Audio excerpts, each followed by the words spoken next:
क्या आप AIIMS CRE OT technician 2026 में 90 प्लस स्कोर करना चाहते हैं तो इस वीडियो को बिल्कुल भी स्किप मत करना, क्योंकि आज मैं लेकर आया हूं प्रीवियस ईयर के सबसे इम्पोर्टेंट मेमोरी बेस्ड क्वेश्चंस, जिसमें से कई क्वेश्चंस हर साल रिपीट होते हैं। अगर आप इस क्वेश्चन को अच्छे से तैयार कर लेते हैं, आपका सिलेक्शन का चांस कई गुना बढ़ सकता है। इस वीडियो में सिर्फ क्वेश्चन नहीं बल्कि हर क्वेश्चन का डिटेल एक्सप्लेनेशन और एग्जाम स्ट्रेटेजिक भी मिलेगी, जिससे आप समझ पाएंगे कि एमसीआरई एग्जाम में क्वेश्चंस कैसे पूछे जाते हैं।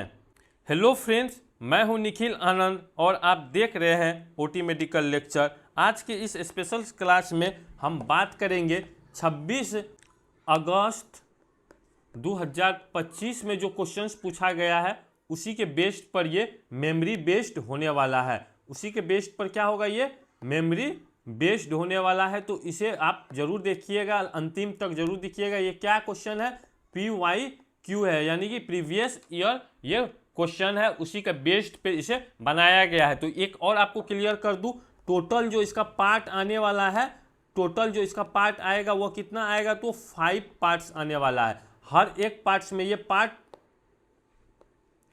1 है, हर एक पार्ट्स में हम लोग कितना क्वेश्चन को सॉल्व करते हैं, तो 20 क्वेश्चंस को सॉल्व करते हैं, तब जाकर के 5 पार्ट्स में कितना क्वेश्चंस को हम सॉल्व कर पाते हैं, तो 100 क्वेश्चन को हम सॉल्व कर पाते हैं। तो हर एक क्वेश्चन को हम डिटेल में बात करते हैं, उसका एक्सप्लेन बहुत अच्छे से करते हैं, कॉन्सेप्चुअल हम लोग बात करते हैं। हर एक क्वेश्चन का क्या करते हैं, कॉन्सेप्चुअल बात करते हैं, इससे कि एक क्वेश्चन से आप कई तरह का क्वेश्चंस को सॉल्व कर सकते हैं। आप एग्जाम अगर देने जाए, अगर क्वेश्चंस को क्या करें, अथवा तोड़ मरोड़ करके भी अगर दे तो उसे भी आप सॉल्व कर सके, इतना हम ये कोशिश करते हैं कि आप उसे बहुत अच्छे से कर पाए। लास्ट में जो लास्ट पार्ट आता है, लास्ट जो हम 5 पार्ट्स में बात करते हैं, नॉन टेक पे करते हैं, यानी कि नॉन जो टेक्निकल जो क्वेश्चंस होता है उस पर हम लोग 20 पे बात करते हैं, जैसे कि मैथ हो गया, रीजनिंग हो गया, उसके बाद इंग्लिश हो गया, कंप्यूटर बेस्ड क्वेश्चन हो गया, और जनरल जो नॉलेज होता है उससे रिलेटेड क्वेश्चंस को हम लोग लास्ट पार्ट में डिस्कस करते हैं। So let's start the video without wasting any time. तो चलिए हम लोग पहले नंबर 1 क्वेश्चन को सॉल्व करते हैं।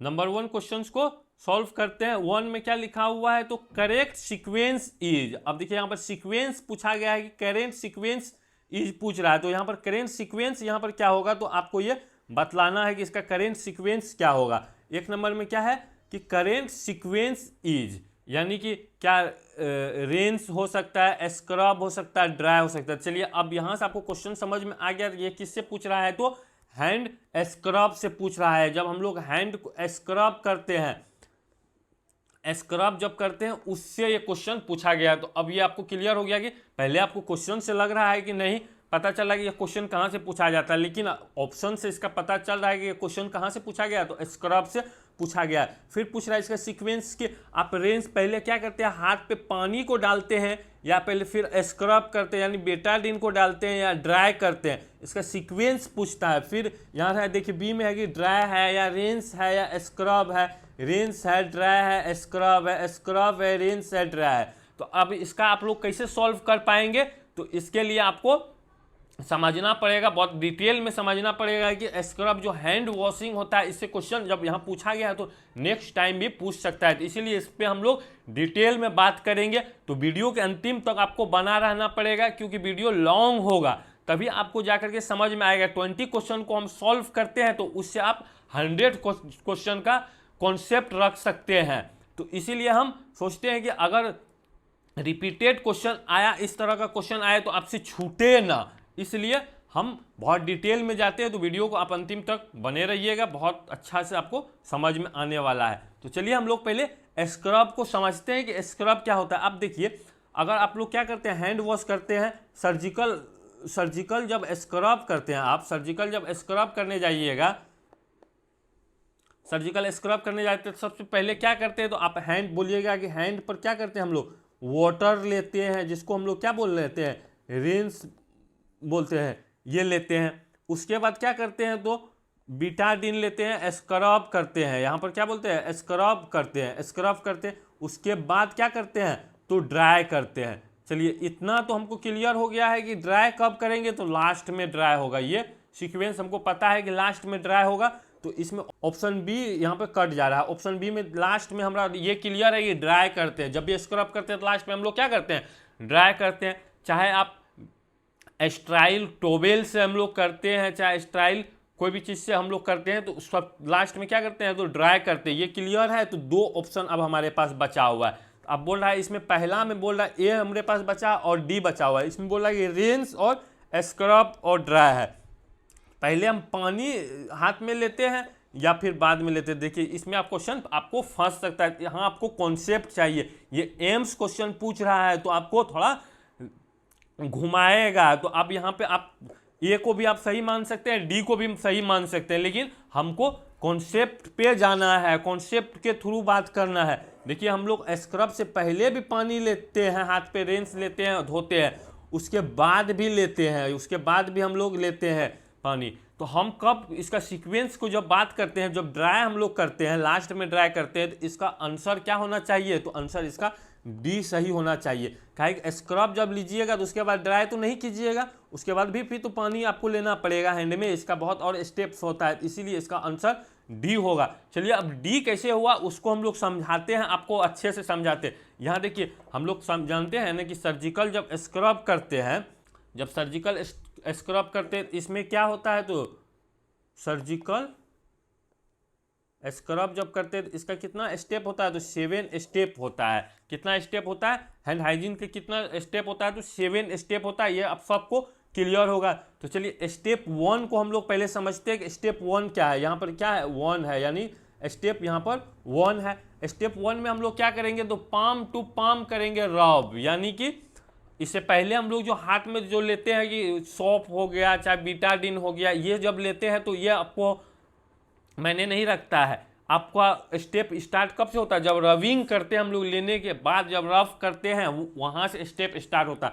आप यहाँ पर देख सकते हैं, अभी हम लोग क्वेश्चन सॉल्व किए थे ना कि स्क्रब करते हैं। यहाँ पर देखिए आपको मिल जाएगा कि पहले क्या कर रहे हैं, यहाँ पर स्क्रब कर रहे हैं, स्क्रब कर रहे हैं, आपका क्वेश्चन देखिए यहाँ पर हो रहा है। उसके बाद हम लोग क्या कर रहे हैं, तो पानी से फिर इसको हाथ को साफ कर रहे हैं, रिंस कर रहे हैं, यानी कि यहाँ पर रिंस कर रहे हैं। उसके बाद लास्ट में हम लोग क्या कर रहे हैं, तो ड्राई कर रहे हैं। यहाँ पर क्या हो रहा है, ड्राई हो रहा है। कोई भी टॉवेल से हम लोग क्या कर रहे हैं, ड्राई कर रहे हैं, जो स्टाइल टॉवेल होना चाहिए। तो ये क्लियर आपको है। चलिए इसका स्टेप को हम लोग जान लेते हैं। स्टेप जानना बहुत जरूरी है, इस तरह से क्वेश्चन आपको पूछ सकता है। तो स्टेप भी बहुत इंपॉर्टेंस रोल करता है, बहुत इंपॉर्टेंस मैटर करता है। तो ये भी आपको जानना बहुत जरूरी है। चलिए एक में हम लोग बात करते हैं। एक में स्टेप 1 में क्या बोल रहा है कि पाम टू पाम, यानी कि यहाँ पर क्या लिखा हुआ है स्टेप 1 में,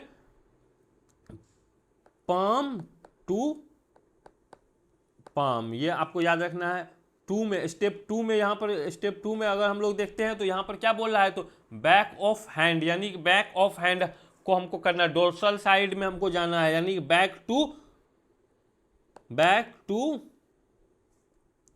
हैंड, बैक टू हैंड करना है। उसके बाद थर्ड में हम लोग जाएंगे तो थर्ड में क्या करिएगा, तो थर्ड में क्या करेंगे, तो इंटर प्लेस्ड करेंगे, किसका, तो फिंगर को करेंगे। फिंगर जो होता है, फिंगर को इंटर प्लेस्ड करेंगे। उसके बाद अगर 4 में हम लोग जाते हैं, 4 में आप यहाँ पर इसको देख सकते हैं। 4 में स्टेप में क्या करना है, तो आपको 4 में बैक ऑफ फिंगर, यानी फिंगर को देखिए इस तरह से बैक ऑफ फिंगर कर रहा है, तो बैक ऑफ क्या होगा, फिंगर होगा, यानी फिंगर का बैक को, यानी टिप को हम लोग क्या करना है, रफ करना है। यहाँ पर सबके साथ क्या होगा, रफ ही हमको करना है। उसके बाद 5 में अगर हम लोग जाते हैं, यहाँ पर 5 आप स्टेप में अगर देखते हैं, 5 स्टेप में क्या होता है, थंब रोटेशंस को रविंग करना होता है, यानी कि मेरा जो थंब होता है, थंब को क्या करना है, रोटेट करना होता है, यानी कि रोटेशंस करना होता है, और वहाँ से हम इसको करते हैं। उसके बाद अगर 6 में हम लोग जाते हैं, यहाँ पर 6 स्टेप में अगर आप जाइएगा तो 6 स्टेप में क्या करते हैं, फिंगर टिप्स एंड नेल्स को हम लोग क्लियर करते हैं।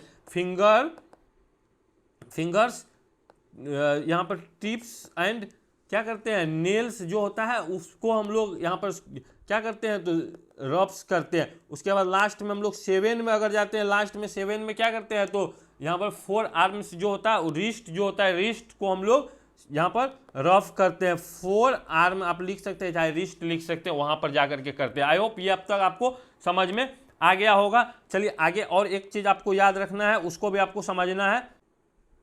तो नेक्स्ट पेज हम लिए हैं, वहां पर आपको ये भी आपको समझना है कि जो ये टेक्निक्स होता है वन डायरेक्शन टेक्निक्स होता है। ये जो अभी हम जो सॉल्व किए हैं, ये जो टेक्निक्स था वन डायरेक्शन टेक्निक्स होता है, ये आपको हमेशा याद रखना है। ये भी क्वेश्चन आ सकता है, इसीलिए इसको हम लोग सॉल्व कर रहे हैं। वन डायरेक्शन वनली, यानी कि वन डायरेक्शन वनली का मतलब क्या, जब भी सर्जिकल स्क्रब करेंगे तो वन डायरेक्शन वनली यहां पर बोला जा रहा है, यानी from finger tips to elbow, यानी कि जो हमारा फिंगर टिप्स है, ये मान के चलिए मेरा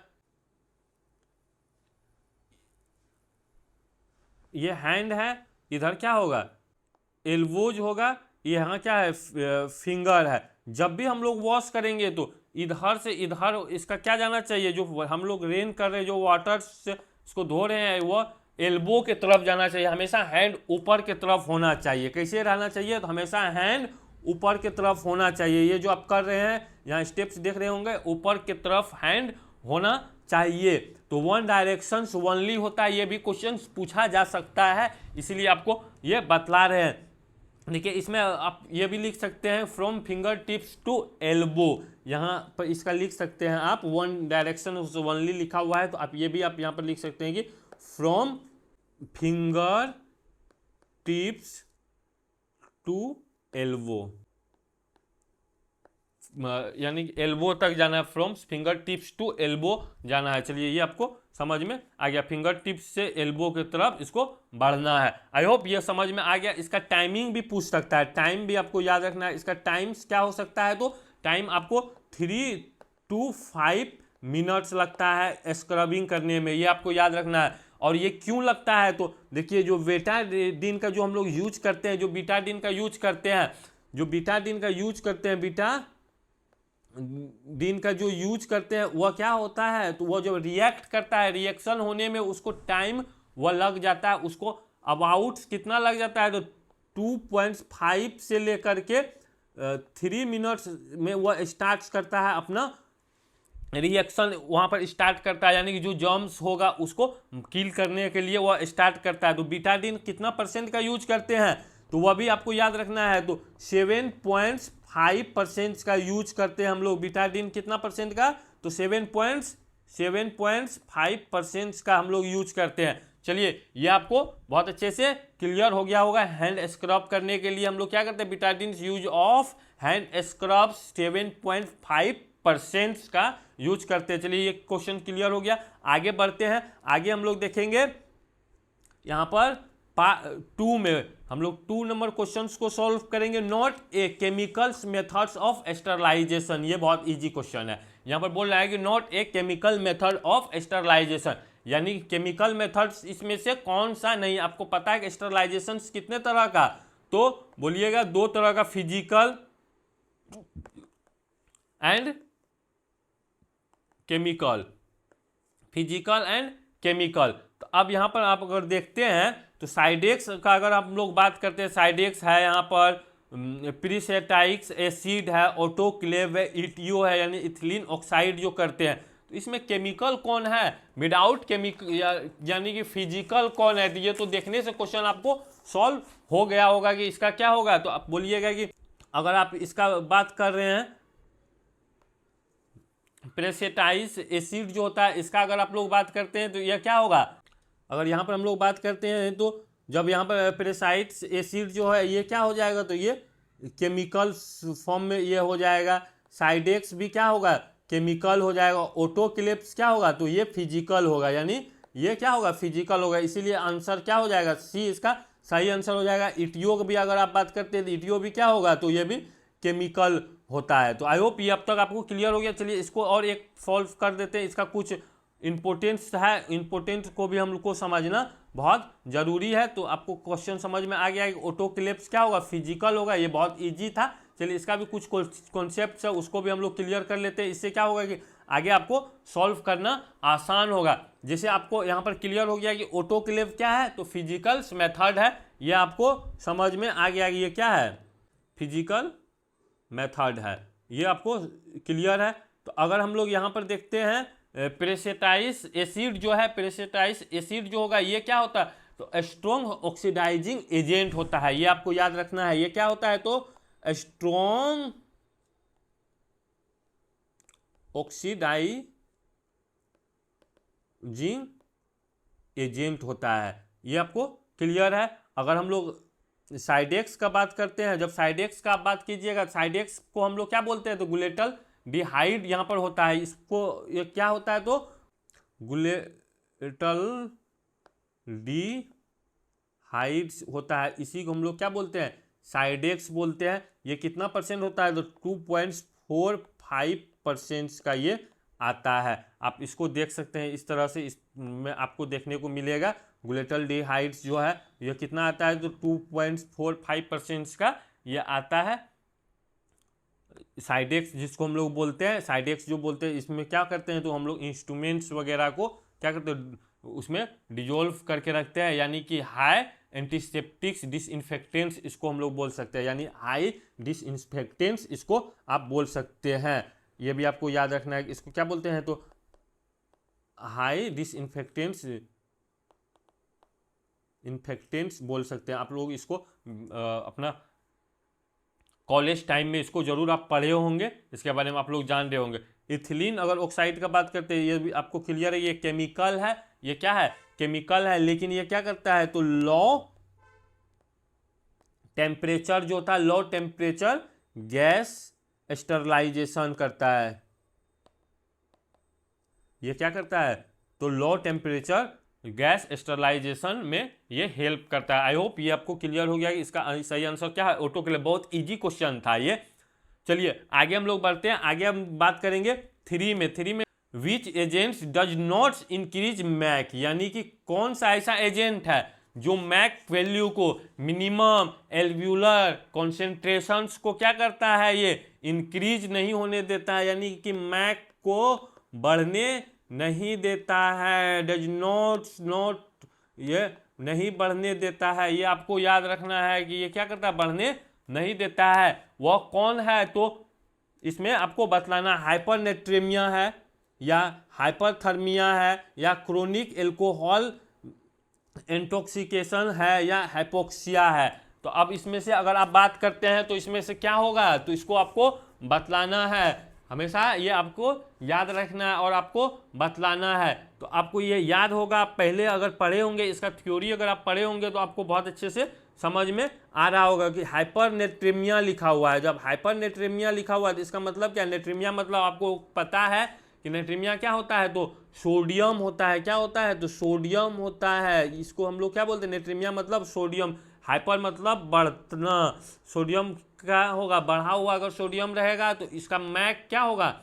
मैक भी इसमें बढ़ेगा, यानी कि इसमें क्या करेगा? इंक्रीज करेगा। जो मैक है वह भी इसमें क्या होगा? तो इंक्रीज होगा। मैक जो है इसमें भी क्या होगा?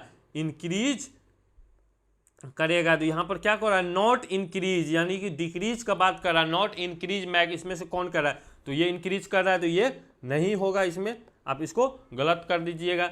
चलिए आगे हम लोग हाइपरथर्मिया का बात कर रहा है। हाइपरथर्मिया मतलब, थर्मिया मतलब क्या होता है? हीट होता है, टेम्परेचर होता है, यानी कि इंक्रीज टेम्परेचर। यहाँ पर आप क्या बोल सकते हैं? तो हाइपरथर्मिया मतलब क्या बोलिएगा? तो इंक्रीज, यहाँ पर टेम्परेचर क्या हो रहा है? तो इंक्रीज हो रहा है। जब टेम्परेचर इंक्रीज होता है ना, तो ये कॉन्सेप्ट हमेशा याद रखिएगा।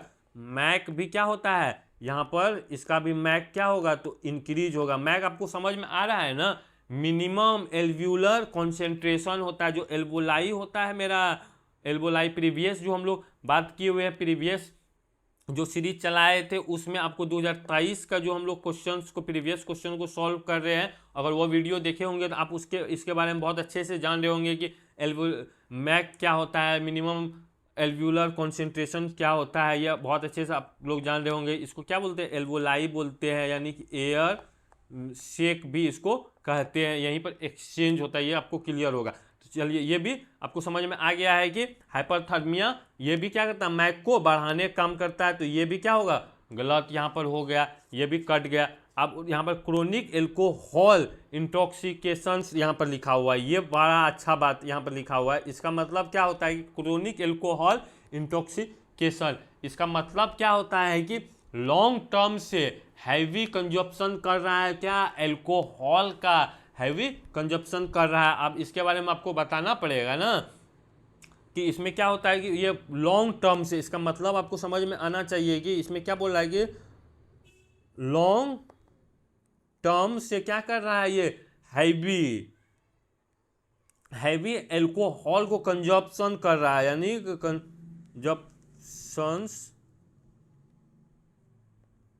कंजप्शंस ऑफ एल्कोहल, यानी कि लंबे समय से क्या कर रहा है, ये एल्कोहल का कंजप्शंस कर रहा है।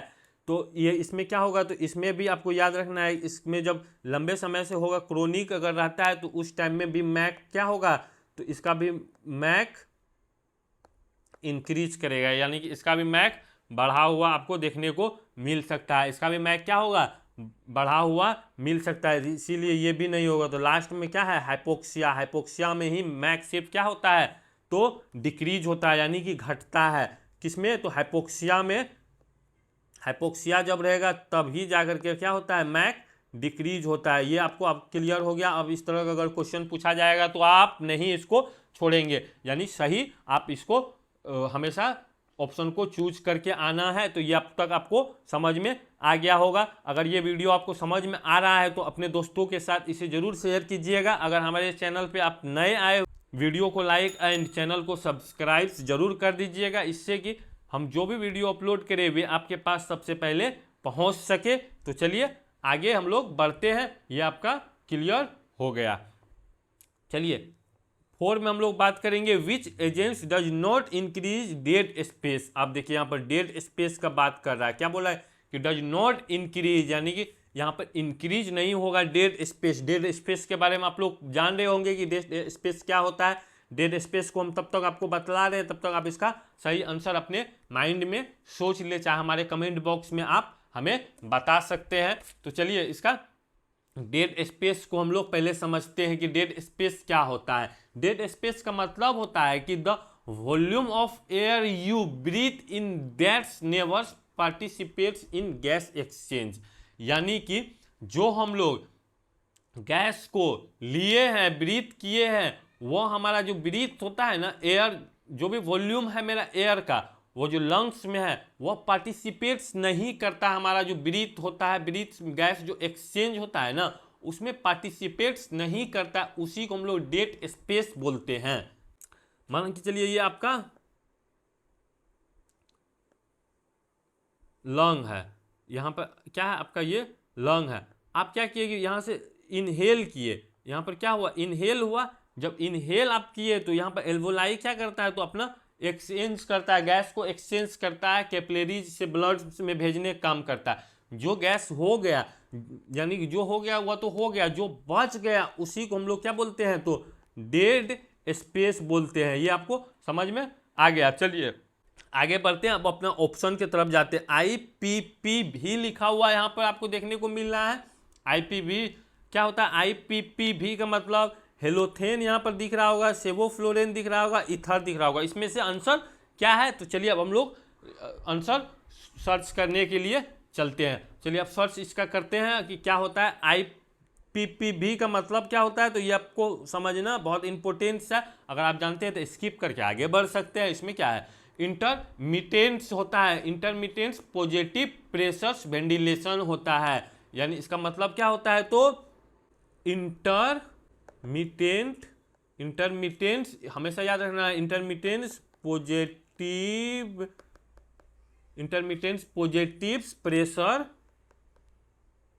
प्रेशर्स वेंटिलेशन,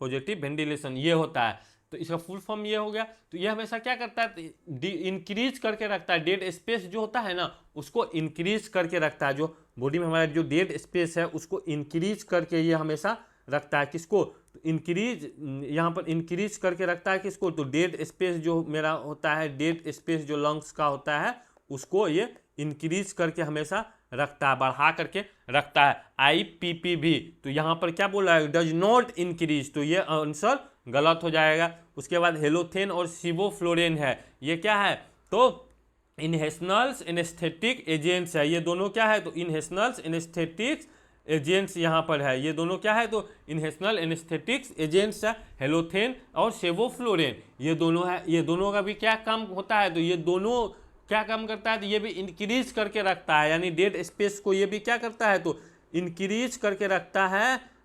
डेड जो स्पेस होता है उसको ये इंक्रीज करके रखता है। चलिए ये भी आपको क्लियर है कि डेड स्पेस इसको भी इंक्रीज करके रखता है। बच गया लास्ट में कौन, तो लास्ट में बच गया मेरा ईथर, ईथर यानी कि डी आंसर इसका सही कौन होगा, तो डी इसका सही आंसर हो जाएगा। आई होप ये आपको अब तक समझ में आ गया होगा कि ईथर क्या है, it does not significance increase, यानी कि जो ईथर होता है ना वह इंक्रीज करने का काम नहीं करता है। सीधा आपको याद रखना है कि जो ईथर है ना, ethers does not significance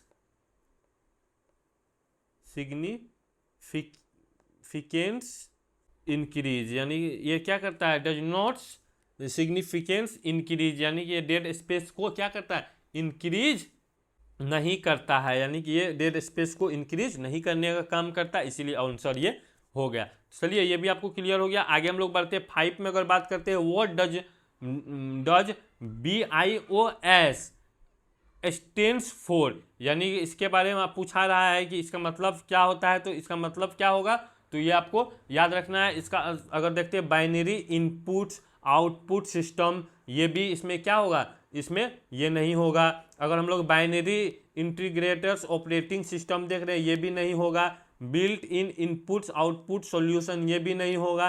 basic inputs output system, इसमें से डी इसका सही आंसर होगा। ये आपको याद रखना है, इसका डी सही आंसर होगा। इस तरह का क्वेश्चन पूछा गया तो ये भी आपको याद रखना है। चलिए आगे हम लोग बढ़ते हैं 6 में। अगर बात करते हैं तो 6 में है narrowest region in respiratory tract in paediatric patients under 6 year of age, यानी क्वेश्चन बड़ा अच्छा इसमें पूछा गया है कि जो अगर 6 साल से कम का जो चाइल्ड होगा, 6 जो चाइल्ड होगा, जो पीडियाट्रिक जो पेशेंट्स बच्चा जो रहेगा, उसमें जो न्यूरेस्ट रीजन जो होगा रेस्पिरेटरी ट्रैक्स में कहाँ पे रहेगा। जब हम रेस्पिरेटरी ट्रैक का बात कर रहे हैं, तो अगर आप लोग रेस्पिरेटरी ट्रैक का जब बात करेंगे तो यहाँ पर ये क्या है, तो यहाँ पर बोलिएगा कि ये लंग्स है, यहाँ पर ये क्या है, तो ये ट्रेकिया है, यहाँ पर ये क्या है, तो ये ब्रोंकस है, ब्रोंकाई है, एल्वोलाई यहाँ पर इस तरह से देखने को मिलेगा। तो ये आपको क्लियर है। तो यहाँ पर पूछ रहा है कि डेड, यहाँ पर नेरोवेस्ट मतलब पतला, नेरो यानी कि यहाँ पर पतला जो है रीजन कहाँ पर है, रेस्पिरेटरी ट्रैक में। ये पूरा ट्रैक जब हम लोग बनाते हैं तो इसमें पतला कहाँ पर सबसे ज़्यादा है, तो इसको इसमें बात कर रहा है कि पतला सबसे ज़्यादा कहाँ पर होगा। तो आपको यहाँ पर क्या बताना होगा, तो यहाँ पर बताइएगा 8 ग्लूटिस लेवल। ग्लूटिस आप लोग जान रहे हैं कि ग्लूटिस क्या होता है, अगर नहीं जान रहे हैं तो हमारे चैनल पे आप जा करके देख सकते हैं। इंट्यूबेशन सीरीज का एक प्लेलिस्ट मिल जाएगा, वहाँ पर आप देख सकते हैं। इसका ग्लूटिस के बारे में बहुत अच्छे से हम वहाँ पर डिस्कस कर रखे हैं, आपको एनाटॉमी वगैरह बहुत अच्छे से समझ में आ जाएगा। बी में जब बात करते हैं 8 लेरिंग्स के बारे में बात कर रहे हैं, लेरिंग्स होगा, 8 सब ग्लूटिस लेवल होगा, 8 ब्रोंकस होगा, यानी इसमें से कौन सा आंसर होने वाला है, तो ये आप बता सकते हैं। चलिए आप बताइएगा, अभी तुरंत आप बताइएगा कि कौन सा होगा। हम अगर देखते हैं क्रिक्वाइड्स मोर कोनिकल्स नेरोएस्ट पार्ट्स इन चिल्ड्रेंस, यानी क्रिक्वाइड्स बोन के बारे में, आप कार्टिलेज के बारे में आप लोग जान रहे होंगे। ये जो कार्टिलेज होता है ना, क्रिक्वाइड्स कार्टिलेज, एक चीज़ आप जान रहे होंगे कि जब हम लोग रैपिड सीक्वेंस इंट्यूबेशन RSI के बारे में आप लोग जान रहे होंगे। रैपिड सीक्वेंस इंट्यूबेशन जब हम लोग करते हैं ना, जब एस्पिरेशन होने लगता है, एस्पिरेशन होता है, जो हमारा स्टोमक का कंटेंट्स अगर बाहर निकलता है, तो हम क्रिक्वाइड्स बोन को क्या करते हैं, इसको प्रेस करते हैं। जब इसको प्रेस करेंगे तो ये क्या करता है, तो वहाँ पे एस्पिरेशंस को प्रिवेंट करने का काम करता है। देखिए बहुत अच्छा ये क्वेश्चन है, ये भी आपको याद रखना है। तो यहीं पर क्या होता है, ये देखिए अडल्ट का है, अडल्ट का आप शेप देखिए और यहाँ पर चाइल्ड का शेप देखिए। तो आप बोलिएगा सर यहाँ तो अभी चाइल्ड है, इसका एज कम है, अंडर 6 ईयर है, तो इसका तो एनाटॉमी फिजियोलॉजी ऑलरेडी कम दिखाई देगा। लेकिन नहीं, ये बात तो सही है कि उसका एनाटॉमी और फिजियोलॉजी का जो लेंथ है वो कम दिखाई देगा, लेकिन आपको ये चीज़ को देखना है कि उसका शेप को का कॉन्सेप्ट को क्लियर करना है। फनल यहाँ पर बोल रहा है पीडियाट्रिक है, फनल मतलब इस तरह से टिप की तरह इस तरह का आपको स्ट्रक्चर देखने को मिलेगा। तो आप यहाँ पर देख सकते हैं कि रिक्वायर्ड जो कार्टिलेज है यहाँ पर चिल्ड्रेंस में यही क्या होता है, नेरो रहता है। हमेशा ये चीज़ याद रखिएगा, जो वोकल कोड्स होता है ये रहता है नेरोएस्ट इन एडल्ट्स में रहता है। यहाँ देखिए इस तरह ये एडल्ट्स का है, सिलेंड्रिकल्स रहता है, एडल्ट्स का सिलेंड्रिकल्स रहता है। देखिए कितना टॉप लेवल का क्वेश्चन पूछ रहा है। तो इसमें क्वेश्चन में बच्चा क्या होगा, फंसता है। इसमें देखिए इजी भी क्वेश्चन पूछा जाता है, उसके बाद आपको माइल्ड, मॉडरेट और बहुत टॉप भी पूछता, मॉडरेट क्वेश्चन भी पूछता और टॉप भी क्वेश्चन पूछता है। तो इस तरह से बनाया जाता है। एक चीज़ आपको हमेशा याद रखना है कि जो एम्स जो एग्ज़ाम लेता है ना, इसमें से अगर 100 जो क्वेश्चन है, 100 क्वेश्चन में आपको 30 क्वेश्चन बहुत इजी पूछ लेता है, यानी बहुत इजी पूछता है। उसके बाद बच गया 70 क्वेश्चन। 70 क्वेश्चन में आपको 40 क्वेश्चन क्या होता है, मॉडरेट होता है, मॉडरेट रहता है। लेकिन 30 जब यहाँ पर हमारा और 30 क्वेश्चन जो बचा, ये बहुत टॉप लेवल का क्वेश्चन पूछता है। यानी आप 70 मार्क्स कर सकते हैं अगर बहुत अच्छे से तैयारी कर रखें। अगर इसको अगर आप नहीं टच करते हैं तो आप क्या हो सकते हैं, पीछे हो सकते हैं।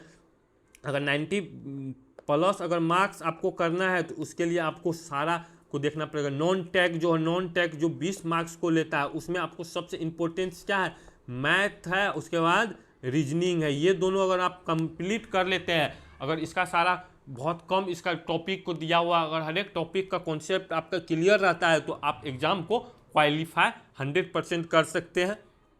अगर आप पूरा मेहनत अगर दिलो जान से कर रहे हैं तो ये आराम से आपको हो जाएगा। मैथ्स और रीजनिंग पे भी आपको फोकस करना है और हमेशा कॉन्सेप्ट को क्लियर करके रखना है। तो ये आपको अब तक समझ में आ गया है कि पीडियाट्रिक्स का क्या होता है। तो यहाँ पर रीजन होता है, इसी कारण से इसमें हम लोग क्या होता है कि रिक्वायर्ड कार्टिलेज के पास में इसका नेरोएस्ट रहता है। तो उसी को हम लोग क्या बोलते हैं, सब ग्लोटिस रीजन इसी को बोला जाता है। अगर इसका एनाटॉमी आप देखिएगा तो आपको समझ में आ जाएगा कि सब ग्लोटिस लेवल वहीं पे रहता है। इसीलिए इसका सही आंसर क्या होगा, तो सी इसका सही आंसर हो जाएगा। आई होप ये अब तक आपको समझ में आ गया होगा। तो चलिए आगे हम लोग बढ़ते हैं, 7 नंबर में बढ़ते। Which sites is prefers in paediatrics patients for IV cannulation.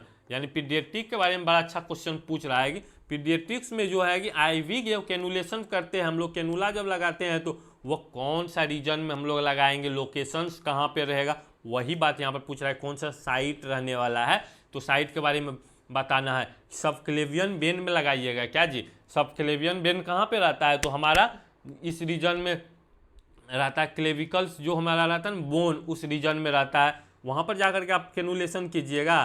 तो आप तो बोलिएगा कि डायरेक्ट सर ये तो गलत है, यहाँ पर क्या होगा, आप यहाँ पर नहीं जा सकते हैं, इसको गलत आप मान के चलिए।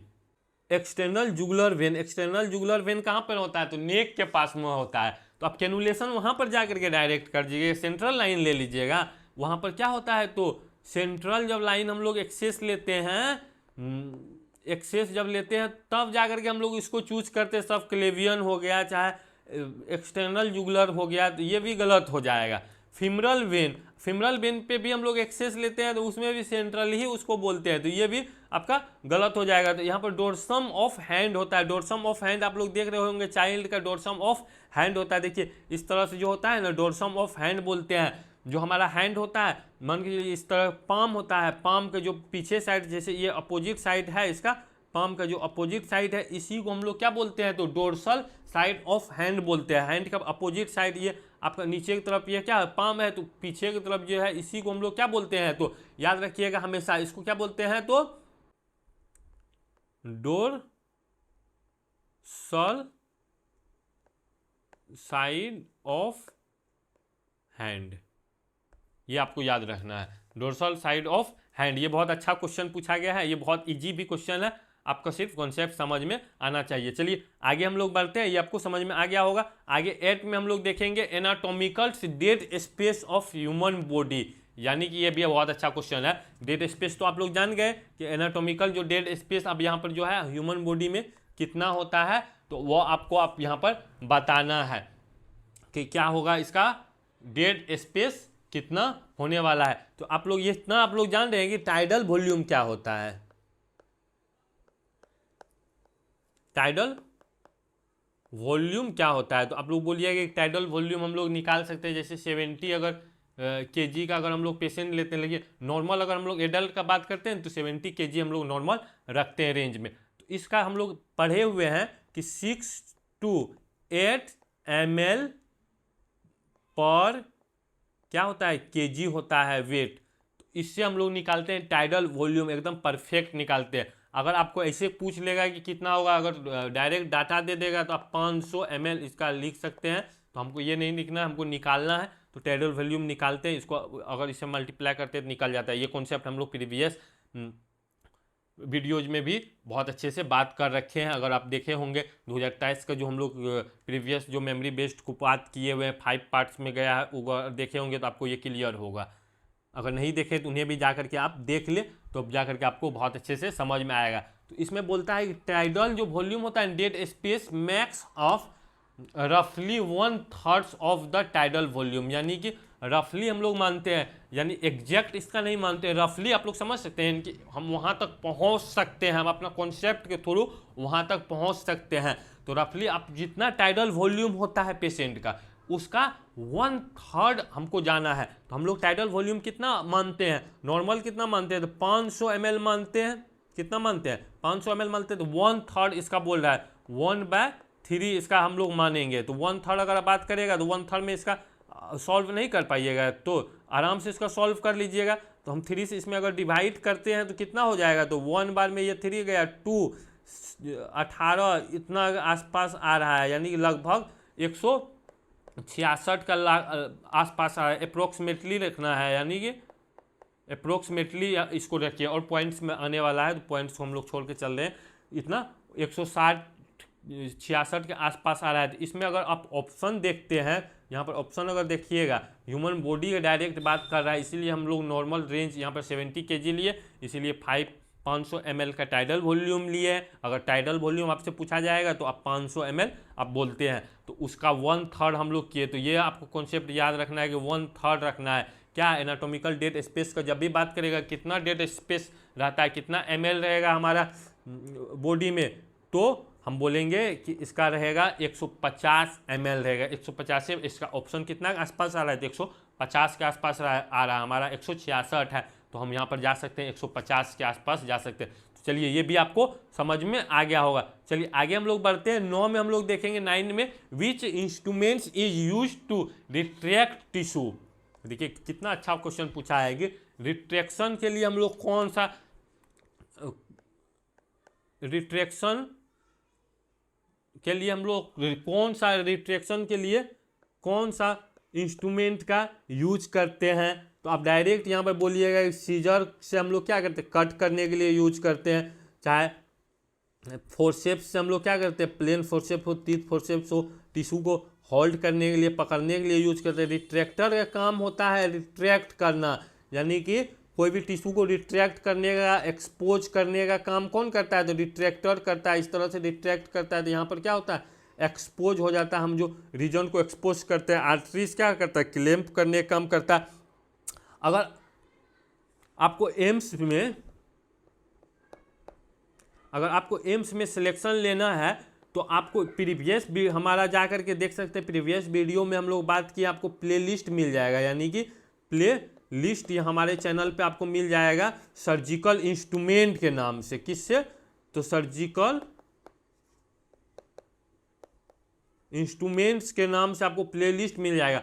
उसमें सारा इंस्ट्रूमेंट पे हम बात कर रखे हैं। ऑर्थो का हो गया, जनरल इंस्ट्रूमेंट्स हो गया, ऑप्थेल्मिक का इंस्ट्रूमेंट्स हो गया, यानी कि जो इंस्ट्रूमेंट्स पूछा जाता है उन सब पे हम पूरा वीडियोज बना करके रखे हुए हैं आप ही लोग के लिए। तो आप लोग वहाँ पर जा करके देख सकते हैं हर एक वीडियो को, उसके बाद आपको समझ में आ जाएगा। हम लोग वहाँ पर रिट्रैक्ट का किस तरह से होता है, कैटेगरी वाइज बात कर रखे हैं कि एक्सपोज में कौन सा इंस्ट्रूमेंट का यूज होता है, सारा का बात कर रखे हैं। तो वहाँ पर आप जा करके देख सकते हैं, वो आपको बहुत हेल्प करेगा, एग्जाम पॉइंट्स ऑफ व्यू से बहुत हेल्प करेगा, इसलिए आपको ये हम बतला दिए। तो चलिए ये आपको क्लियर हो गया। तो इसका क्या सही आंसर होगा, तो रिट्रैक्टर होगा। तो आगे हम लोग बढ़ते हैं। आगे अगर हम लोग बात करते हैं 10 में, अगर हम बात करेंगे, in which law pressure is inversely proportional to the volume, यानी इन्वर्सली प्रोपोर्शनल जो होता है, इनवर्स यानी उल्टा जो होता है, प्रोपोर्शनल जो करते हैं वह क्या होता है। इसमें ये बहुत बार पूछा गया, प्रीवियस जो हम लोग क्वेश्चन को सॉल्व कर रहे थे उसमें भी इस तरह का क्वेश्चन पूछा गया था। तो ये आपको जानना बहुत ज़रूरी है। ये अब एग्जाम जब खत्म हो रहा है इस पर हम लोग थ्योरी पर बात कर लेंगे। इसमें अगर बात करते हैं तो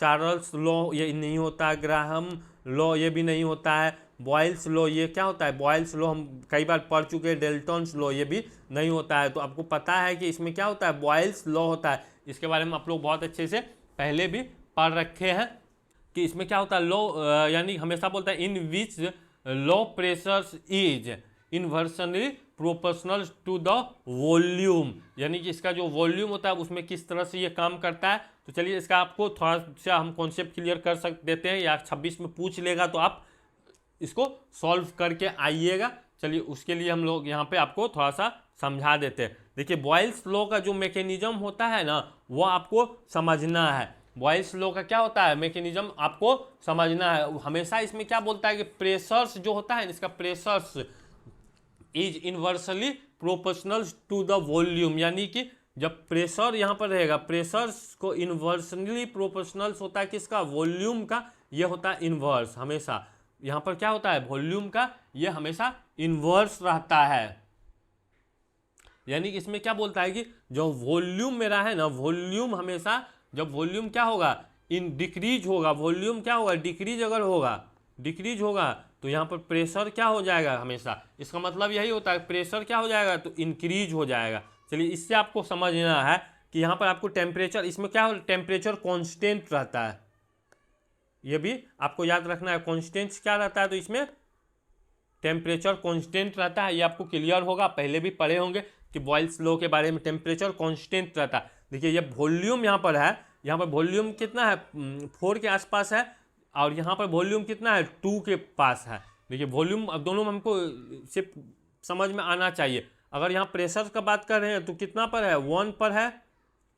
यहाँ पर देखते हैं अगर प्रेशर के बारे में बात करते हैं तो कितना पर है, 2 पर है। यहाँ पर 2 पर है, यहाँ पर कितना पर है, 1 पर है प्रेशर। अब हम लोग यहाँ पर बात कर रहे हैं प्रेशर कितना पर है, तो यहाँ पर बोलिएगा कि 1 पर है, और यहाँ पर वॉल्यूम कितना है, 4 पर है। वॉल्यूम कितना पर है, तो 4 पर। इसका जब डाटा लिखेंगे तब जाकर के आपको समझ में आएगा।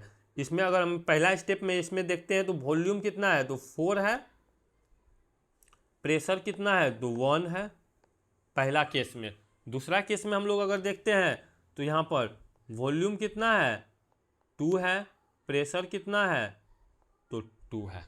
तो यहाँ पर क्या बोल रहा है, जब प्रेशर बढ़ेगा तो वॉल्यूम घटेगा। प्रेशर यहाँ पर क्या हो रहा है, तो प्रेशर यहाँ पर 1 है, तो वॉल्यूम क्या है, अधिक यहाँ पर हो रहा है। तो हमेशा प्रेशर और वॉल्यूम में ये एक्सचेंज होता है। प्रेशर जब बढ़ेगा तो वॉल्यूम घटेगा, वॉल्यूम घटेगा तो प्रेशर बढ़ेगा, ये इसमें हमेशा होता है। यहाँ पर देखिए जब प्रेशर हम क्या हुआ, यहाँ पर वॉल्यूम जब कम हुआ तो प्रेशर यहाँ पर बढ़ने लगा। ये हमेशा याद इसमें रखना है कि प्रेशर घटेगा तो वॉल्यूम बढ़ेगा, वॉल्यूम घटेगा तो प्रेशर बढ़ेगा। ये आपको समझ में आ गया कि ये किस तरह से काम करता है। चलिए ये कॉन्सेप्ट आपको क्लियर हो गया है। तो इसका यूज हम लोग कब करते हैं, यूज कहाँ पर इसका होता है, तो आप ये भी तो आपको समझ में आना चाहिए, सिर्फ इसको पढ़ने से थोड़ी होता है। इसका यूज कहाँ करते हैं तब ना आपको पता चलेगा। तो ब्रीदिंग जो हम लोग करते हैं, वेंटिलेटर होता है, वेंटिलेटर में इसका यूज करते हैं। ये मैकेनिज्म क्या होता है, वेंटिलेटर पे ये लॉ यूज होता है। उसके वेपोराइजर पर ये लॉ क्या होता है, यूज होता है। वेपोराइजर पर ये लॉ यूज होता है, इसीलिए क्वेश्चन पूछा गया 2023 में भी ये पूछा गया था, 2025 में भी इस तरह का क्वेश्चन पूछा गया है। आप देख सकते हैं, प्रीवियस में जाकर के देख सकते हैं। हम अगर इसका पीडीएफ लेना चाहते हैं तो आप टेलीग्राम से मेरा जुड़ करके, टेलीग्राम से अगर आप जुड़ते हैं तो टेलीग्राम के पे आपको सारा मटेरियल मिल जाएगा, वहाँ से आप ले सकते हैं। इसका सारा आपको मटेरियल वहाँ पर मिल जाएगा। 2023 का प्रीवियस ईयर का जो क्वेश्चन है उसको अपलोड कर दिए हैं, तो वहाँ पर आप जाकर के देख सकते हैं। चलिए आगे हम लोग 11 में अगर बात करते हैं तो FEV लिखा हुआ है 1 FVC ratio is obstructive lungs disease like COPD is, यानी कि इसमें बड़ा अच्छा क्वेश्चन पूछा गया है कि FEV, उसके बाद FBC, ratio in obstructive lungs disease like COPD। ये क्या होता है? तो अब देखिए इसमें इंक्रीज होता है, नॉर्मल होता है, डिक्रीज होता है, वेरिएबल होता है। सबसे पहले आप बोलिएगा इसका क्वेश्चन ही नहीं हमको समझ में आया, तो इसको क्वेश्चन को ना पहले जी समझना है। तो क्वेश्चन को समझने के लिए आपको क्या करना पड़ेगा? तो कॉन्सेप्ट यहाँ पर लगाना पड़ेगा, अपना दिमाग बुद्धि लगाना पड़ेगा। तो यहाँ पर लिखा हुआ क्या है कि F लिखा हुआ है, E लिखा हुआ है, V लिखा हुआ है, 1 लिखा हुआ है। तो इसका मतलब अगर हम लोग जानना चाहेंगे तो इसका मतलब क्या होगा? तो इसका फोर्स एक्सपिरेटरी वॉल्यूम होता है इन 1 सेकेंड होता है। ये आप ऐसा याद रखना है। ये अगर आपको फोर्स्ड लिखना है एक्सपिरेटरी, यानी एक्सपिरेटरी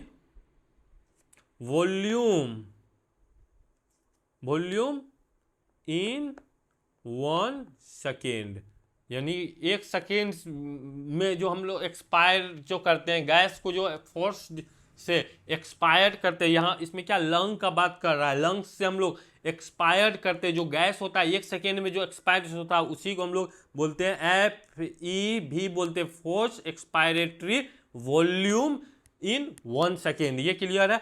FVC यहाँ पर लिखा हुआ था, आप FVC भी तो आपको जानना है। FVC का मतलब फिर यहाँ पर क्या होता है? तो FVC का भी फुल फॉर्म आपको फोर्स्ड वाइटल कैपेसिटी, इसका फुल फॉर्म क्या होगा? तो फोर्स्ड वाइटल कैपेसिटी, इसका मतलब क्या होता है? Forced vital capacity. वाइटल हम लोग पढ़े इनके वाइटल कैपेसिटी क्या होता है, वाइटल वॉल्यूम क्या होता है, ये सब हम लोग लंग्स वाले चैप्टर में बहुत अच्छे से पढ़ रखे हैं।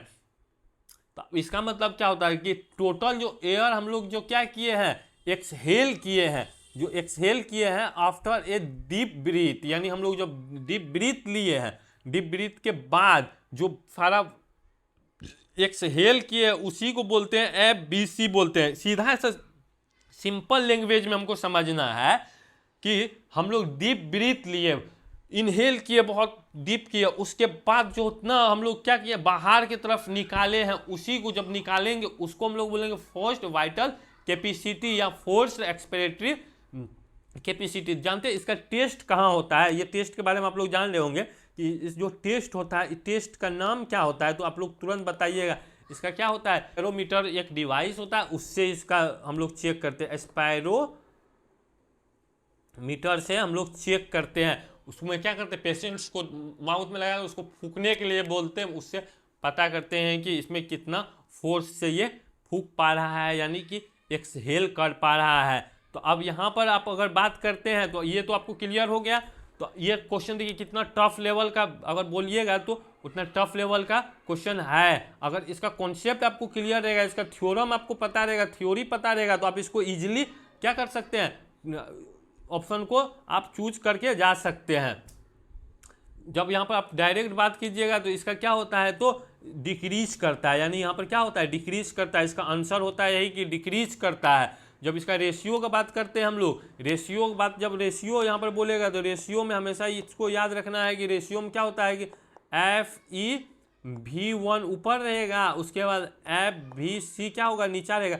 इसका जब हम लोग रेशियो निकालते हैं ना, तो ऊपर वाला का नॉर्मल रेशियो कितना होता है, जब हम लोग इसका बात कर रहे हैं, अगर इसका हम लोग बात करते हैं तो इसका कितना रेशियो, नॉर्मल रेशियो कितना होता है, तो 80% इसका नॉर्मल रेशियो रहता है। और इसका अगर बात कीजिएगा तो इसका कितना होता है, तो 80 to 120% होता है। इससे अगर डिक्रीज कर रहा है, अगर कम होने लगा, इससे अगर कम हो रहा है तो इसको हम क्या हो सकता है, ऑब्स्ट्रक्शन है, यानी कि ऑब्स्ट्रक्टिव, इसको लंग डिजीज हो सकता है। या दो चीज इनका होता है, रेस्ट्रिक्टिव और ऑब्स्ट्रक्टिव क्या होता है, लंग डिजीज होता है। इसके बारे में आप लोग बहुत अच्छे से जान रहे होंगे। रेस्ट्रिक्टिव जो लंग डिजीज होता है उसके बारे में आप लोग जान लेंगे। ऑब्स्ट्रक्टिव लंग डिजीज क्या होता है इसके बारे में आप लोग जान सकते हैं। इस तरह ग्राफ बनाता है, इस ग्राफ के बारे में हम लोग थ्योरी जब स्टार्ट करेंगे उस टाइम में बात करेंगे। ये बहुत लॉन्ग नहीं तो वीडियो हो जाएगा। तो चलिए आगे हम लोग बढ़ते हैं। 12 में बात करते हैं dissociative anaesthesia condition produced by which agents, यानी कि डिसोसिएटिव जो एनेस्थेसिया कौन सा कंडीशन प्रोड्यूस करता है, कौन सा एजेंट्स करता है। तो यहाँ पर क्या थायोपेंटोन करेगा, इंटरमीडिएट्स करेगा, केटामिन करेगा, प्रोपोफोल करेगा। तो ये फार्मा का क्वेश्चन है। तो इसमें अगर आप बात करते हैं तो इसमें क्या होगा, केटामिन इसमें क्या करता है, तो डिसोसिएटिव एनेस्थेसिया इसमें क्रिएट्स करता है। ये आपको क्लियर होगा। तो चलिए आगे हम लोग बढ़ते हैं। 13 में हम लोग बात करते हैं अल्ट्रा शॉर्ट एक्टिंग ऑपवाइड्स। चलिए ये बहुत अच्छा क्वेश्चन पूछा गया है कि फेंटानलिन है, फेंटानलिन है, रेमी फेंटानलिन है, बुटोरोफेनोल है। तो इसमें आपको सही आंसर को चूज करना है। बोल रहा है अल्ट्रा शॉर्ट एक्टिंग। अल्ट्रा एक तो हम लोग पढ़ते थे इतना दिन से क्या कि शॉर्ट एक्टिंग पढ़ते थे, इंटरमीडिएट एक्टिंग पढ़ते थे, लॉन्ग एक्टिंग पढ़ते थे। शॉर्ट हम लोग एक्टिंग पढ़ते थे ना कि शॉर्ट एक्टिंग होता था, लॉन्ग एक्टिंग होता था, इंटरमीडिएट होता था। यहाँ बोल रहे अल्ट्रा शॉर्ट, शॉर्ट से भी कम शॉर्ट, अल्ट्रा शॉर्ट। तो यहाँ पर फेंटानलिन होगा, सुफेंटानलिन होगा, रेमी फेंटानलिन होगा, ब्यूट्रोफिनोल होगा। इसमें क्या होगा तो बताइए, फर्स्ट आप अपने माइंड में सोचिए या कमेंट्स में बताइए कि इसका क्या सही आंसर होगा। तो आप यहाँ पर अगर बात करते हैं तो हम लोग बोलिएगा कि नहीं, इसमें हम लोग अगर यहाँ पर हम लोग फेंटानलिन का बात करते हैं, फेंटानलिन क्या होता है, शॉर्ट एक्टिंग होता है। इसका क्या होता है तो शॉर्ट, ये क्या करता है, एक्टिंग करता है। उसके बाद इसका जब ड्यूरेशन का बात हम लोग कीजिएगा, अगर ड्यूरेशन का बात कीजिएगा कि शॉर्ट एक्टिंग है लेकिन ड्यूरेशन कितना देर तक ये रुकता है हमारा बॉडी में, ड्यूरेशन कितना देर तक रहता है, तो आप बोलिएगा कि फेंटानलिन कितना होता है, 30 मिनट से लेकर के 60 मिनट तक ये इसका इफेक्ट क्या रहता है बॉडी में रहता है। तो चलिए इस तो क्लियर है। ये आपका क्वेश्चन इससे पकड़ना है कि शॉर्ट एक्टिंग ये है, अल्ट्रा शॉर्ट पूछ रहा है। उसके बाद हम लोग सेकेंड में अगर आते हैं तो इसमें सुफेंटानिल अगर है, सुफेंटानिल का अगर बात करते हैं तो ये भी शॉर्ट एक्टिंग है। ये भी क्या है, शॉर्ट एक्टिंग है। अगर ड्यूरेशन का बात कीजिएगा, ड्यूरेशन का अगर हम लोग बात करते हैं इसमें सुफेंटानिल में, तो ये भी क्या करता है 30 मिनट से लेकर के 45 मिनट तक इसका क्या रहता है, इफेक्ट रहता है। कितना रहता है तो 30 से 45 मिनट रहता है। रेमी फेंटानिलिन का अगर हम लोग बात करते हैं, रेमी फेंटानिलिन की बात करिएगा तो ये क्या होता है, अल्ट्रा शॉर्ट एक्टिंग करता है, यानी अल्ट्रा शॉर्ट एक्टिंग रहता है। तो यही आपका सही आंसर क्या होगा जी, तो इसका सही आंसर यही होगा, रेमी फेंटानिलिन होगा। इसका अगर ड्यूरेशन का बात कीजिएगा तो ये क्या करता है, अल्ट्रा शॉर्ट काम भी करता है और इसका ड्यूरेशन भी वही अल्ट्रा शॉर्ट होता है।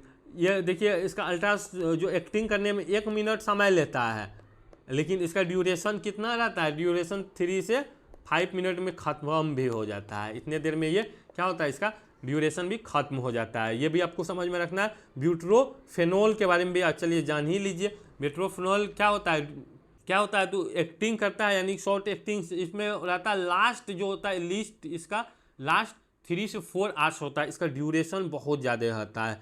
इसका जो ड्यूरेशन होता है सबसे अधिक, और यहाँ पर वही लॉन्गेस्ट अगर ड्यूरेशन पूछ लेता है ऑफ वाइट्स में तो ब्यूट्रोफेनोल सबसे पहला आंसर आ जाता है। यहाँ पर कितना होगा, लास्ट 3 से 4 क्या मिनट नहीं आवर्स, यानी कि इतना घंटा इसका होता है। देखिए कितना इंपॉर्टेंट ये क्वेश्चन इसमें बन गया। एक के साथ हम लोग 4 का बात कर लिए। अगर इस तरह का आप क्वेश्चन पूछ लेगा छोड़िएगा, तुरंत टिक करके आप आइएगा।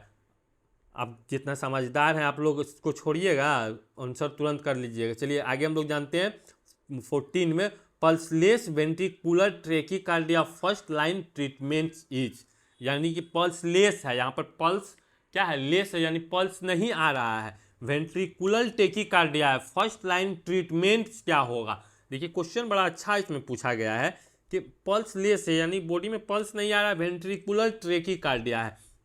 आप लोग जानते होंगे वेंट्रिकुलर ट्रैकीकार्डिया क्या होता है। चलिए यहाँ पर एक हार्ट पहले बनाते हैं, तब जा करके आपको बड़ा अच्छा समझ में आएगा, आपको अच्छे से अंडरस्टूड हो पाएगा। तो यहाँ पर आप लोग जान रहे होंगे कि ये अपर में क्या होता है, तो इधर राइट आर्ट्रियम है, इधर लेफ्ट आर्ट्रियम होगा, इधर क्या होगा, राइट वेंट्रिकल होगा, इधर लेफ्ट वेंट्रिकल होगा। ये सबको क्लियर रहता है, इसमें कहीं डाउट नहीं है। तो चलिए इसमें जब ये सबका क्लियर है तो यहाँ पर क्या बोल रहा है, वेंट्रिकुलर ट्रैकीकार्डिया। वेंट्रिकुलर मतलब वेंट्रिकल्स में यहाँ पर ट्रैकीकार्डिया का ऑप्शन आ सकता है। ये वेंट्रिकल है, इसी में क्या हो सकता है, ट्रेकीकार्डिया मतलब क्या होता है, देखिए एक होता है ब्रेडीकार्डिया, एक होता है ट्रेकीकार्डिया।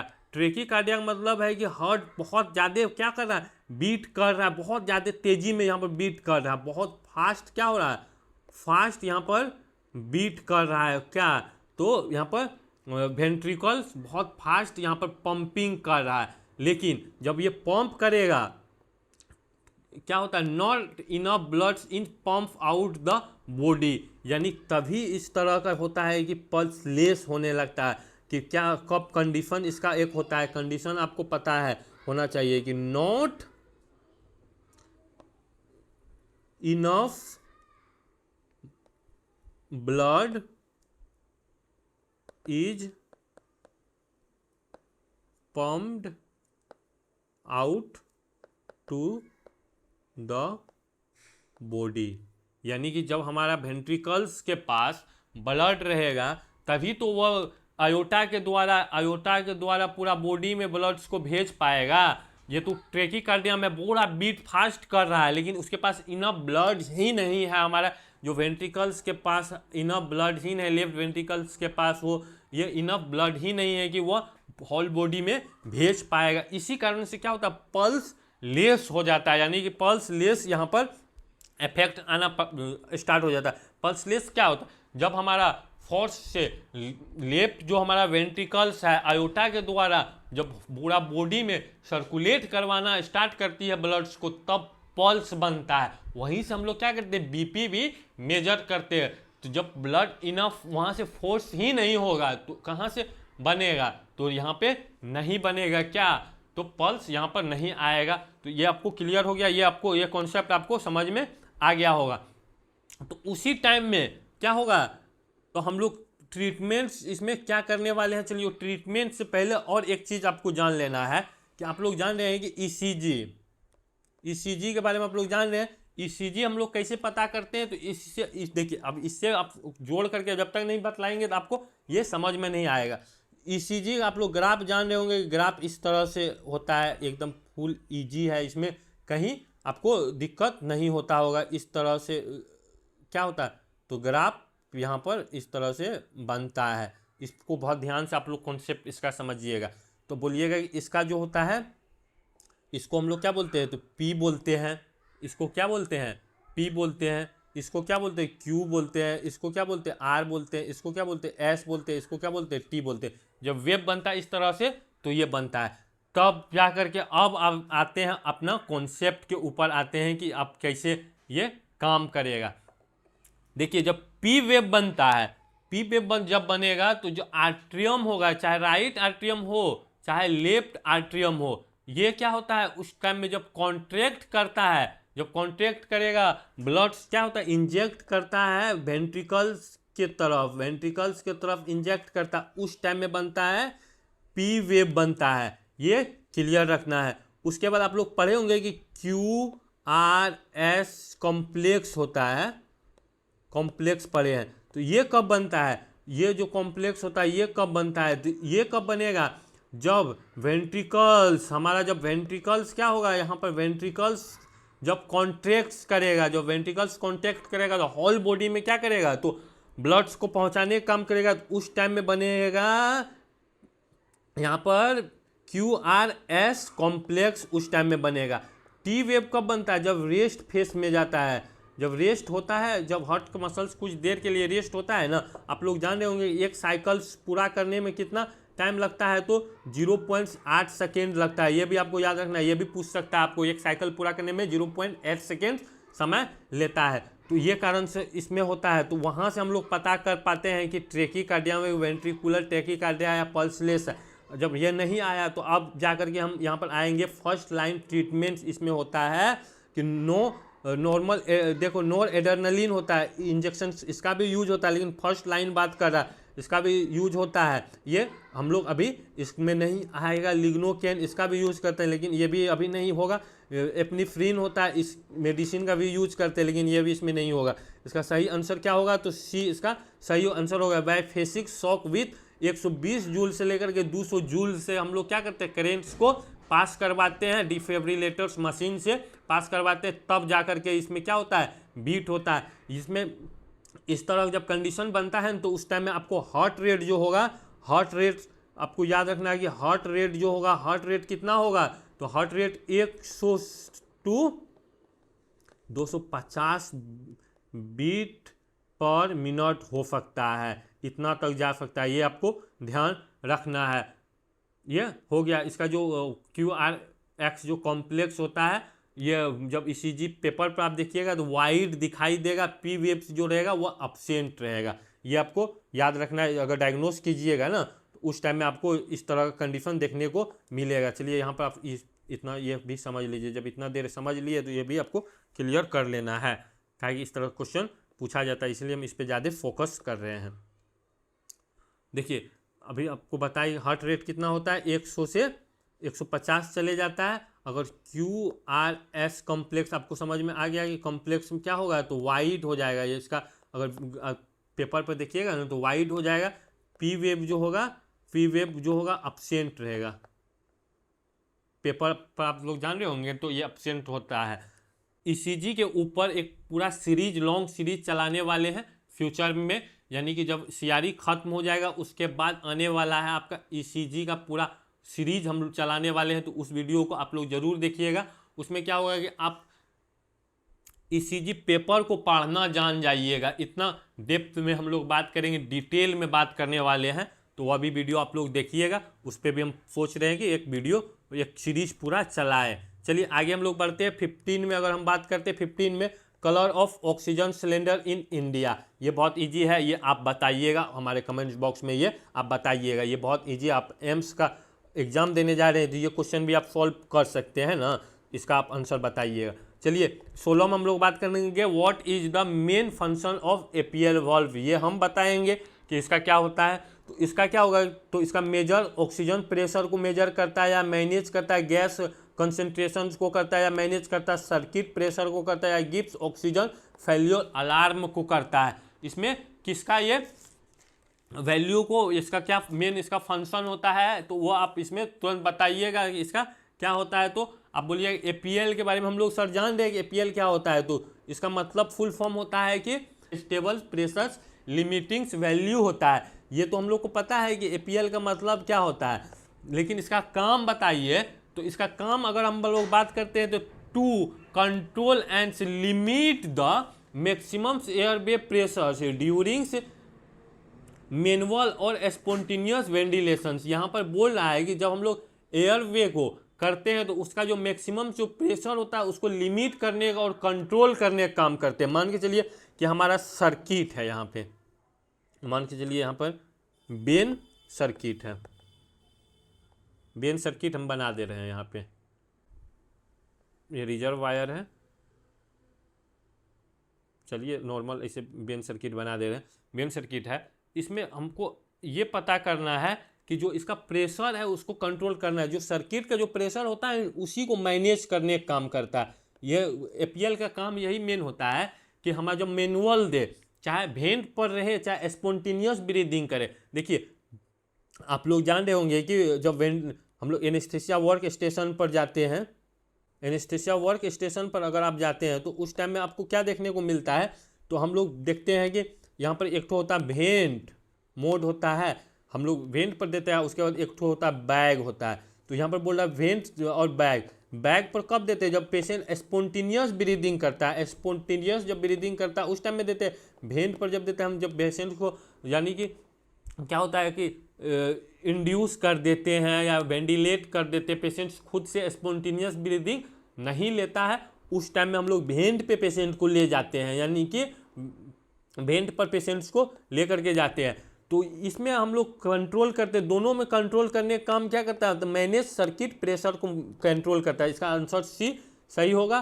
क्या मैनेज करता है, सर्किट प्रेशर को मैनेज करता है। देखो यहाँ पर क्या बोलता है, मेजर ऑक्सीजन प्रेशर को मेजर करने का काम इसका नहीं है, मेजर गैस कॉन्सेंट्रेशन का इसका काम नहीं है, गिव ऑक्सीजन फेल्योर अलार्म इसका काम नहीं, इसका काम है मैनेज सर्किट प्रेशर को मैनेज करने का काम होता है। जैसे यहाँ पर APL वाल्व आप लोग देख रहे होंगे, यहाँ पर जो जा रहा है बैक, यहाँ इधर कर दिया है, यहाँ पर आपको दिख रहा है बैक का सिंबल, इधर एक और सिंबल पीछे, इसका पीछे ढका हुआ है, यहाँ पर वेंट का सिंबल आपको दिख रहा होगा। इसको अगर इधर करते हैं तो वेंट पर आ जाता है, इसको अगर इधर करिएगा वेंट पर आ जाएगा, इधर कीजिएगा तो ये बैक पर चले जाता है। तो ये आपको समझ में आ गया। एपीएल, ये एपीएल वाल्व है, ये आपको समझ में आ गया कि ये एपीएल वाल्व है। तो चलिए आगे हम लोग बढ़ते हैं।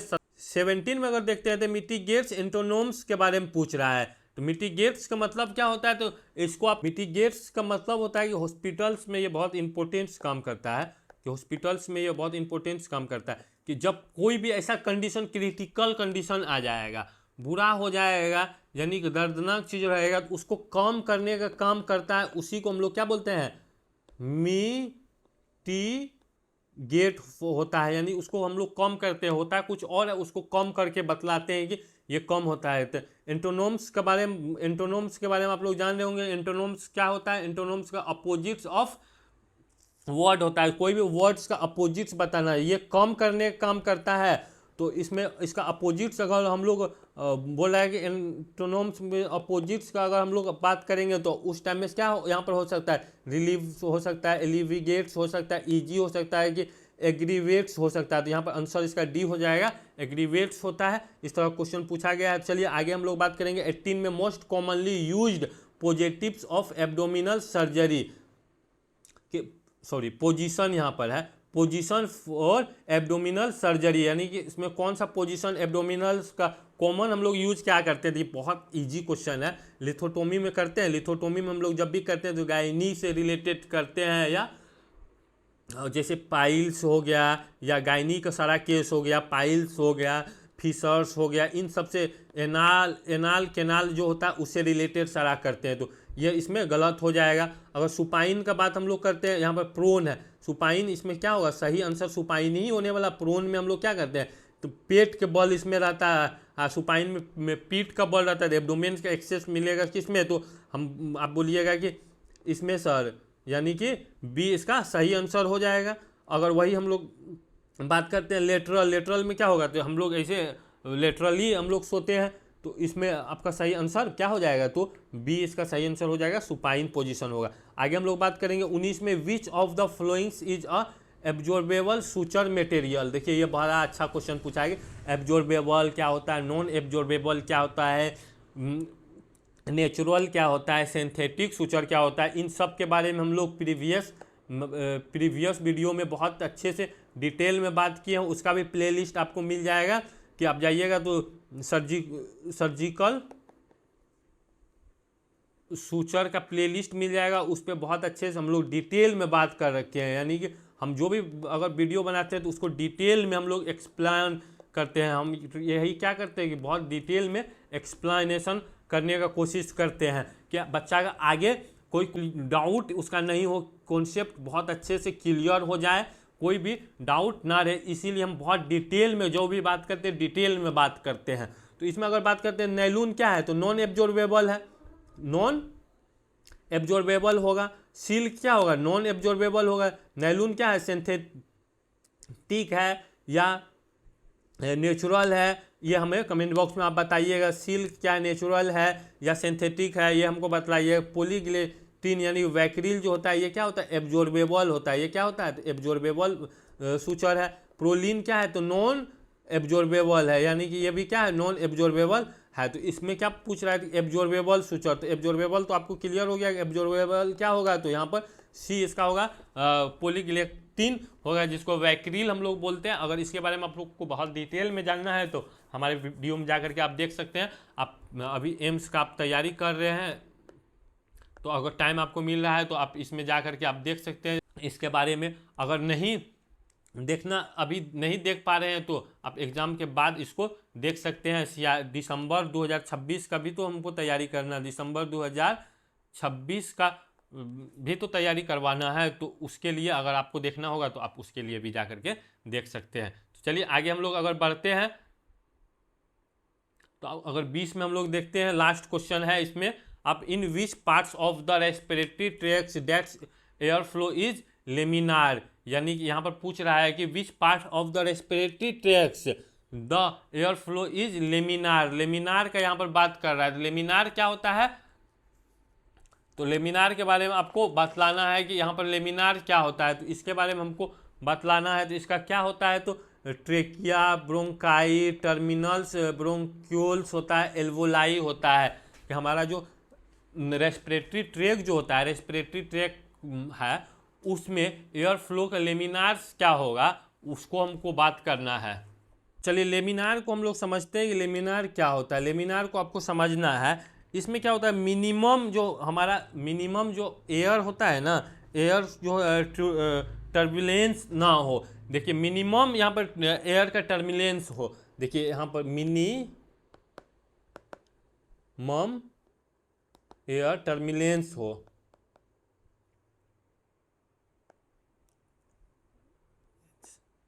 मिनिमम एयर का क्या होगा, टर्बुलेंस हो यहाँ पर होना है। टर्बुलेंस का मतलब क्या होता है, मान के चलिए ये एयर इसमें जा रहा है तो एयर एक लाइन में इस तरह से जाना चाहिए, लेकिन होता क्या है कि एयर आया, कभी ऐसे मुड़ गया, कभी ऐसे मुड़ गया, कभी ऐसे सीधा गया, कभी ऐसे मुड़ गया, कभी ऐसे हो गया। इसको टर्बुलेंस बोलते हैं कि मिनिमम कहाँ पर होगा कि एयर अपने में घूमेगा फिरेगा। तो यहाँ पर ट्रेकिया बोलिएगा तो ट्रेकिया क्या होता है, लार्ज यहाँ पर इसका डायमीटर होता है। इसका जो डायमीटर होता है वह बड़ा होता है, इसीलिए यहाँ पर जो चांस है, यहाँ पर चांस बहुत कम हो, यहाँ नहीं कि यहाँ पर मिनिमम नहीं मैक्सिमम क्या होगा तो टर्बुलेंस होगा, यानी कि यहाँ पर एयर बहुत घूमेगा फिरेगा। ये इसीलिए इसका डायमीटर अगर आप बात करते हैं, डायमीटर का अगर बात कीजिएगा तो इसका डायमीटर आपको मिल जाएगा। ट्रेकिया का अगर डायमीटर का बात कीजिएगा तो वह कितना होता है, इसका लार्ज डायमीटर होता है 1.7 सेंटीमीटर होता है। कितना होता है, 1.7 सेंटीमीटर इसका क्या होता है, डायमीटर्स होता है। ब्रोंकाई का अगर बात कीजिएगा तो ब्रोंकाई जो होता है हमारा, ब्रोंकाई का 2 से 8 mm इसका डायमीटर होता है, यानी इसका डायमीटर होता है। इस तरह से आप लिख सकते हैं डी। उसके बाद टर्मिनल्स ब्रोंक्यूल्स का जब बात कीजिएगा तो इसका जब ब्रोंक्यूल्स का बात कीजिएगा, टर्मिनल ब्रोंक्यूल्स का, तो इसका 0.6 mm डायमीटर होता है। तो सबसे कम इसका होता है। तो यहीं पर क्या होता है कि टर्बुलेंस जो होता है, एयर का टर्बुलेंस जो घूमता है, इस तरह से घूम जाता है जिधर मन वहाँ पे बहुत कम होता है। यही क्वेश्चन पूछ रहा है, बहुत ये टेक्निकल क्वेश्चन पूछा गया है, तो ये आपको समझना बहुत ज़रूरी है। सबसे कम यहीं पर होता है। तो ये आपको समझ में आ गया कि इस कितना ये अंदर की तरफ पूछता है। अगर हम लोग एल्बोलाई का बात करते हैं तो एल्बोलाई क्या होता है, तो एल्बोलाई माइक्रो में चले जाता है, लेकिन वहाँ पर क्या होता है, एयर घूमता नहीं है, वहाँ पर डिफ्यूजन होता है। यहाँ पर क्या होता है, डिफ्यूजन होता है। ये डिफ्यूजन होकर के यहाँ पर क्या करते हैं, तो एक्सचेंज करते हैं। हमारा जो ऑक्सीजन जो रहता है उसको ब्लड्स में डिजोल्व कर देते हैं, और जो ब्लड में रहता है उसको बाहर निकालते हैं। उसको हम लोग क्या बोलते हैं, तो कौन सा ये कारण से होता है, तो डिफ्यूजन्स के कारण होता है। ये भी आपको समझ में आ गया होगा, बहुत अच्छे से ये समझ में आपको आ गया होगा। इसका आंसर क्या होने वाला है, तो आंसर आपको इसका सही आंसर क्या होगा, तो इसका सही आंसर होगा सी। इसका सही आंसर क्या हो जाएगा, तो सी होगा, टर्मिनल्स ब्रोंक्यूल्स इसका सही आंसर हो जाएगा। आई होप ये वीडियो अब तक आपको बहुत अच्छे से समझ में आया होगा। तो पार्ट 2 भी आप जरूर देखिएगा, एंड नॉन टेक का भी आएगा, हर एक पार्ट्स को आप जरूर देखिएगा। अगर ये वीडियो आपको समझ में आया होगा तो अपने दोस्तों के साथ इसे ज़रूर शेयर कीजिएगा। अगर हमारे चैनल पे आप नए आए हुए हैं तो वीडियो को लाइक एंड चैनल को सब्सक्राइब ज़रूर कर दीजिएगा, साथ ही बेल आइकन को भी प्रेस कर दीजिएगा, इससे कि जो भी वीडियो हम अपलोड करें वे आपके पास सबसे पहले पहुंच सके। अगर कोई क्वेरीज है, कोई डाउट है, तो हमारे कमेंट्स बॉक्स में आप हमें ज़रूर बताइए। ये वीडियो कैसा लगा वे भी हमें बता सकते हैं। तब तक पढ़ते रहे, प्रैक्टिस करते रहे। Thank you for watching.